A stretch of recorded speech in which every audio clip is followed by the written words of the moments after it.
สวัสดีทุกท่านข้าพเจ้าเองบุญคำเกษสุริยะทีมงานในเพศสันจากสปปลาวเมื่อนี้ข้าพเจ้าจะมาว่าเจ้าเองว่าเป็นยังข้าพเจ้าจึงเข้ามาใช้งานเพจคิวแน่นอนแล้วข้าพเจ้าเองก็เป็นคนหนึ่งที่มักเล่นโซเชียลทั่วไปว่าจะเป็น Facebook Instagram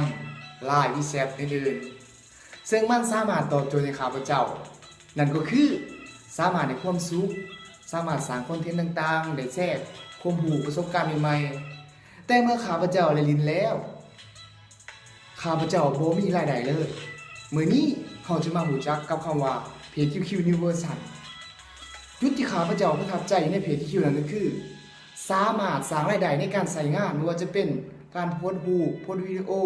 การกดไลค์กดแชร์การคอมเมนต์การเพิ่มเพื่อนต่างๆล้วนแล้วแต่มีรายได้ 2. สามารถเพิ่มเพื่อนได้ถึง2,97,311 คนแตกต่างจาก Facebook เลย Facebook มีแต่เพิ่มเพื่อนได้ 5,000 คนเท่านั้น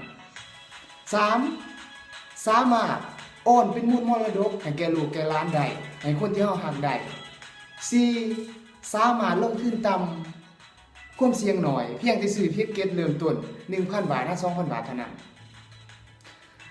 สุดท้ายนี้ข้าพเจ้าจึงอยากเชิญชวนหมู่เพื่อนที่กำลังเล่นโซเชียลอยู่ถ้าหากว่าสนใจอยากมีรายได้ให้ข้าพเจ้าเนาะให้ติดต่อมาหาข้าพเจ้าหรือทีมงานหรือเพจฉันบอกว่าเรียนสูงปานใดบ่แม่นประเด็นเพียงแต่ให้เงินให้เป็นนั่นน่ะประเด็นสำคัญขอขอบใจ